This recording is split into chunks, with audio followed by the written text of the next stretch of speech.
Okay, boys and girls, this is video number 15. We finally counted them down. 15 videos, 3 weeks of lessons that are flipped, and this is the final one. This is our review for the unit test for short stories. Again, our short story unit consisted of 5 short stories. The Most Dangerous Game, The Cask of Amontillado, which was more recent, The Necklace, The Scarlet Ibis, and The Interlopers. Now, these 5 stories, I've got anywhere from 7 to 9 multiple choice questions on each of these stories. And they are questions that are primarily not focused on just plot, like who did Montresor kill? Fortunato, we know. Where did Montresor lure him into the catacombs? Those are black and white, cut and dry answers that primarily we focus on a lot when it comes to a test, but that doesn't tell me that you have interpreted the stories, that you're understanding the author's intent. So questions may be more focused on, what kind of conflict was shown at this part of the story, or when is the resolution of the story. Especially for The Most Dangerous Game, that we took some notes on the plot there, and we really worked on the plot chart with the exposition, the inciting incident, the rising action, climax, falling action. All those notes that you got from Most Dangerous Game, you should be looking through. And the resolution, obviously, denouement. And we are focusing on that and all the rest of our stories after that, but we really used that one because it was a nice symmetrical story. Now, you know that obviously there's some multiple choice questions on each one. The unit test will be made up of also 12 character matching questions, where you need to match the characters from the story to a description. So there's 12 of those, 38 questions coming from the 5 short stories, and finally there'll be a list of, I think I've got 8 essay question topics that you can choose to write from, and you only have to choose 3 for 5 points each. So this unit test is going to be 65 total points, where our last one, the Odyssey, was 100 unit points. We spent a lot more time, probably double the time in the Odyssey. But this one, we really focused on the literary elements, the things that the author does to make the stories great. And that's what I'm going to be testing you on primarily. So, that being said, boys and girls, this video, I've typed up for you a list of notes that I want you to take. Get out a sheet of lined paper and copy this down. Now, I know that the smart, tech-savvy boys and girls out there are going to take screenshots right now. Take a screenshot of this and go, ooh, I got my notes. I don't got to write them down. Sure, go ahead and take a screenshot. But is that going to help you memorize this stuff? No. Watching this video, pausing it, taking the notes, writing it down, that's the stuff that's going to help you out on the final exam. So, take a screenshot, put it in your binder, whatever you want to do, it's up to you. But your parents, the district, everybody knows exactly what I do to review for tests, and they can see it now. So if you do not do well on this test, it is your own fault. I am giving you multiple literary terms, and I will relate to each story as we go through them. So take these notes, take other notes about what I'm saying, and study this for the final exam that will be this Friday, whether we've had 8 snow days or not. You're going to have a test on this Friday. Well, I guess if there's a snow day Friday, we can't. But either way, characterization, first of all, we know is the process of revealing the personality of a character through the following methods. I'm going to break characterization down into 6 different possible ways to give characterization. First of all, the character's words. For example, the things the character says tell me about that character, reveals the personality. Especially, let's look at the Cask of Amontillado. Montresor says so many wicked, mean things that we know that he is an evil character. Okay, how do I know he's an evil character? Edgar Allan Poe never says Montresor is an evil character. Instead, we know through the character's words. The character's appearance. Well, nobody's really describing the character there, although he describes Fortunato when he meets him. He's dressed in a jester suit, right? So we get characterization about Fortunato that way. The character's inner thoughts and feelings. He does reveal some of his emotional feelings there. character's actions, the things he does. There you go. Definitely telling about the personality of the character. And another character's comment or reaction. Say somebody else were to make a comment about this character in the story, that also is characterization. Now notice how I've got in my notes here 1 through 5 grouped together. And that is because these are all indirect characterization. There are 2 different types of characterization, and on the test there will be a question about, I will give you a quote from the story and say, what kind of characterization is this? Is this direct characterization? Indirect characterization?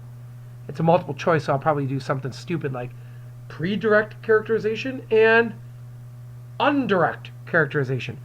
And you just have to determine between direct and indirect. So let's take a look closely at that.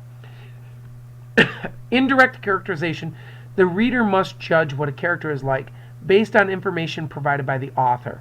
Okay? So as far as the personality of the character here, I have to get that from one of these 5 things. This is my favorite way to learn about a character in a story. I want indirect characterization. I want to assume how a character is going to be or how they're going to act in the future because of the actions that they've done in the past. I want to make those inferences about a character and understand what kind of personality they have by reading the comments of another character about that character. You know, when narrator describes Doodle, his description of Doodle gives me some idea of what Doodle's personality is. The author never really clearly states it. Oh, well, or does he? That's up to you to interpret in a quote. Now, let's look carefully at number 6, because number 6 says direct commentary by the author. The author directly describes a character's personality. In this case, we have direct characterization, which below this is the next part of your notes. The author states the personality trait of the character. It's from number 6 above. There's basically 2 different ways to describe our characters. Either the author is going to tell a story and we make inferences, any of the ones 1 through 5. And then number 6, direct commentary by the author. This is where the author is going to directly tell me that the character was angry and sought revenge. The anger was directly told to me by the author. It's not like just because he went and killed somebody, I assume he's angry, but the author says specifically the personality's character, he is angry. Okay? Other good examples of something like that would be like, if I described a character's appearance, right? If I said a character has dark, thick eyebrows and white hair, thick, dark eyebrows with white hair. If I think about that character, would that help me describe a personality? No, but I can make inferences based on somebody's appearance when they're describing a character. Would that be direct or indirect characterization? You got to think about it. Well, that's a description of a character's appearance. The clothes they're wearing, things like that, are a description of a character's appearance. It doesn't tell me directly their feelings. But instead, if I say a girl was depressed and felt like she was brought down in the world by her surroundings, that depression, that description, directly the author is telling me the character's personality, and I do not have to make any assumptions or guesses for myself. So boys and girls, this is very important. We really are taking a look at characters beyond what middle school does. Okay, I know characters are people and animals that are in stories that have lines and all that stuff, but come on, let's take character to a high school level. And in the high school, we want to look at how characters are revealed through the story. Are they directly characterized or indirectly characterized? Okay, and in here, please study those notes. We'll talk about this once more in our review session on Thursday before our final exam. Now, another thing that I have mentioned in class before, but these are notes you better be taking. After direct and indirect characterization, static and dynamic characters. Okay, take a look at the definitions. A character that experiences no change in personality is a character who does not grow or develop, and this is very static. Okay, an example of a good static character would be Monsieur Loisel. Throughout the entire story of The Necklace, he is a great supportive husband who does all the right things, for Madame Loisel. Where we have dynamic character is our opposite. A dynamic is a character that undergoes some sort of a change, and that change is not growing old, boys and girls. You can't say that Doodle is a dynamic character because he grew from a baby on a rubber mat to like walking, and he became like, he was like how old was he, 6, 9 years old or something like that. But that's not what they mean by dynamic. A literary or dramatic character who undergoes an important inner change, boys and girls, a change in personality. Now, does Doodle change in personality? I don't think so. I think he's pretty static. I think the dynamic character in this story is our narrator, okay? Because he realizes and learns about what his intentions were. So static and dynamic, what I would just think about is this. For static, I think a static cling. My clothes are clinging to my body, and they don't move, and they don't change, and you're like trying to peel them off. I'm trying to use some static guard, spray on there so that it gets loose again. Or my hair, it's static, it's sticking up, it's stuck there. So that's a static character because they're stuck in this position, they don't ever change. Dynamic changes. And the only really word I have to help you with dynamic would be dynamic duo. Those are Batman and Robin. And the dynamic duo goes out and saves crime at night, where during the day they have real jobs, don't they? I think they do. But anyway, the dynamic duo definitely changed because they put on those really ugly tights and really horrible outfits, and they go around in the city and apparently are caped crusaders. They are dynamic because they change from one thing to another, okay? So that would help you. So we have static characters, dynamic characters in the story, and you will need to define different characters as static and dynamic for your unit test. Flashback and foreshadowing. I've been talking so much. Hopefully you've been copying the notes a little bit. But if you need to pause, copy the notes, come back and listen to what I've got to say, because I am giving clues to different questions that are on the final exam here for the unit test. Flashback is a scene in a movie or a play or a short story or a novel or a narrative poem, anything, that interrupts the present action in the plot to flash backward and tell what happened at an earlier time. We've been drilling flashbacks so much. It definitely in the Scarlet Ibis, remember in the beginning the symbolism of the grinding stone that turns, and all of a sudden his memories are turning back to remember his brother Doodle. So flashback we studied there.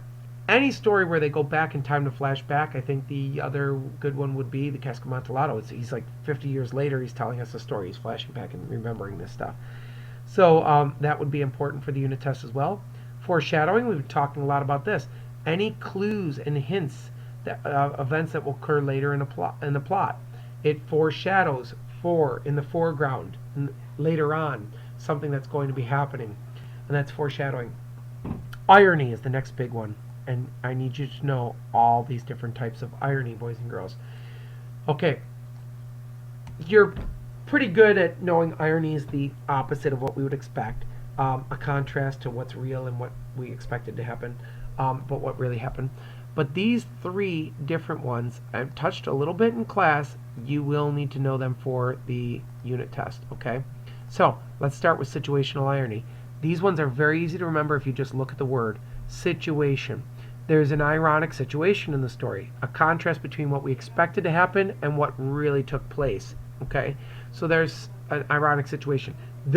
I thought this was going to happen, but instead this did. And this is an ironic situation. The end of the necklace is perfect situational irony. Verbal irony is when something is spoken. See, verbal. Verbal is something that's said and done orally. So irony involves spoken words that are often the opposite of what is intended. This usually provides sarcasm and humor. If somebody comes up and goes, "Nice hair today," and your hair is sticking up all over the place, they don't really mean it. Sarcasm or verbal irony. A lot of great verbal irony in Cask of Amontillado, where he says to them, "Oh, your health is precious. We should go back. Your health is precious." How many times does the murderer say that? Verbal irony, right, boys and girls? And finally, dramatic irony, when the audience knows, or the audience or the reader has knowledge of something important that a character in a play does not know about. And again, Cask of Amontillado, we could throw this one in there right again. He tells us at the beginning that he has anger for him and that he planned out the thing perfectly. And we have knowledge of this murder, so there is dramatic irony as Fortunato's going into the house. We're kind of like thinking to ourselves, "Whoa, you don't want to go down there," and that is another form of irony. You need to know all three, okay, boys and girls? Oh, this is it. This is the second page of notes, but it's not that long. Here we go. 2 big parts here. All right, you're almost done. Point of view. I have mentioned this in class as well, but I want you to have the notes so that you can't say, well, I know he talked about it, but he never really taught this to us. Here it is on video for you. Point of view. A position from which a story is observed or told. And I said in class, you should have already been introduced to first person and third person narration in 5th grade, 6th grade. First person is when one of the characters is actually narrating the story. They're using the pronoun I. I went to the store, I did this, like Casca Amontillado. And we know this character well, but we can only know what this character knows. And the view is naturally limited. We are limited by the fact that this is narrated by one person, and I don't really kind of get all the rest of these other characters and what they're feeling. Third person limited narrator is a narrator who plays no part in the story, zooms in on the thoughts of feelings of just one character. Again, the word limited. I'm limiting the narration to just one person's feelings. Then I have third person limited versus, and the author will focus on just that person. So third person limited by Zaroff would be a story all about how hunting is great. And no matter if I'm hunting humans or animals or whatever, a third person limited narration verse, with Zaroff's point of view would be a really weird story. We kind of needed that to be instead third person omniscient, where our narrator is all knowing, you know, and he basically is telling us about all the different characters and their feelings and everything else. Anyway, the narrator is aware of the thoughts and feelings of all the characters is when something else is omniscient. We can limit our narration for third person, and we can have third person omniscient. But either way, those are the 3 different types of points of view. And I may ask you in stories, what point of view was this story told? Okay, because that's more important than what did the character do next. Finally, boys and girls, I have 3 terms that are very important for poetry. And we've seen these in mostly, I actually have 2 examples here in The Necklace.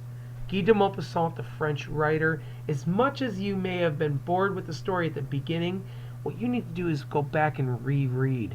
Because this author is so good at the craft of writing that every time I reread the beginning and I say to myself, why is this beginning so boring? I start looking at carefully his details, how he describes things. And we get beautiful alliteration in his description of these small, stylish, scented sitting rooms that she dreams of. And as they use these S sounds, it almost has a poetic sense that makes me smell the potpourri in the room. They're scented, they're small, they're stylish, they're sitting rooms. And it's really kind of neat poetry. So when you're bored and you say to yourself, this author's just boring the crap out of me, telling me all these details about the setting, they're doing it on purpose. And if it's published in an anthology, give it a second try, because somebody out there values it. You may want to try too as well.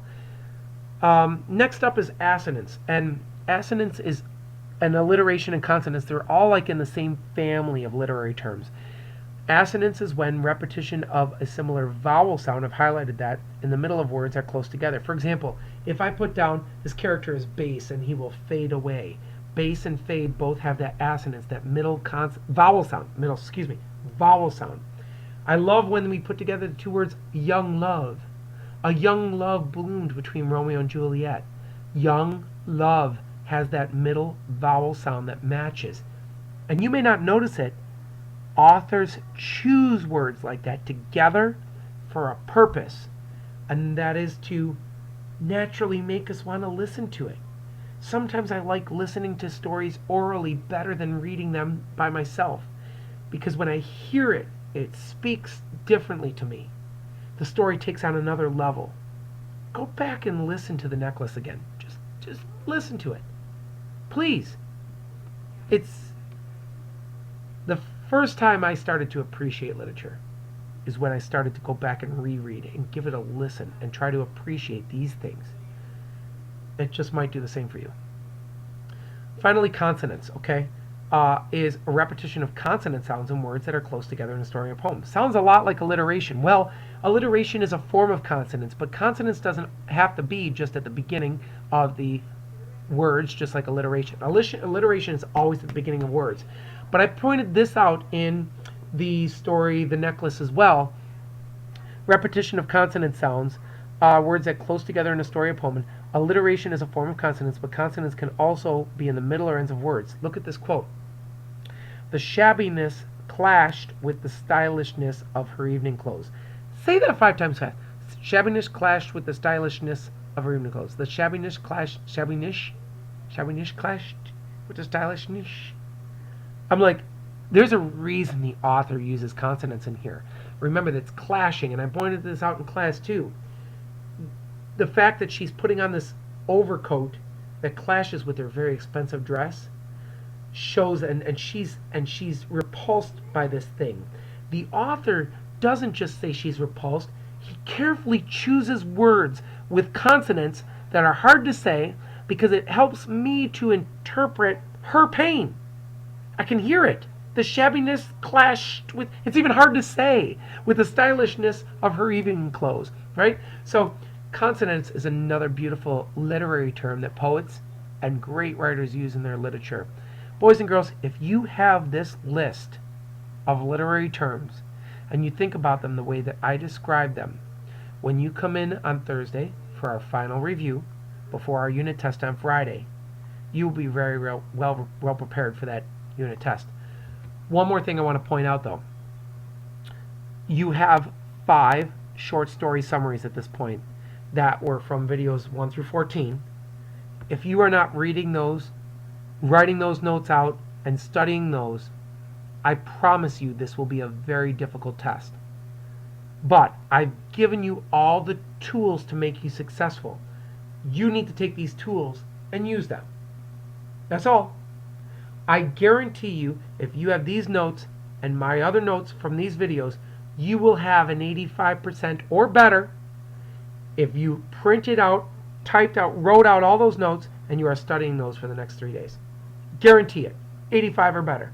And if not, I will help you to get that 85. Come in and we will work on it and we'll fix it because I'm that confident that you can do well. However, if you take the test and you don't show me these notes and you don't show me those things, if you don't have those 5 things and you don't get above like a 75, I'm not going to let you try to retake the test. If you show me you got all these notes, you've done all the work, and you don't get above an 85 and you've proven me wrong, I'll help you get above an 85 and we'll help you get mastery. But not if you don't want to do the effort. Do the effort. Take these notes, watch this video, watch it again. I'm helping you out with the unit test here, okay? I wish you luck.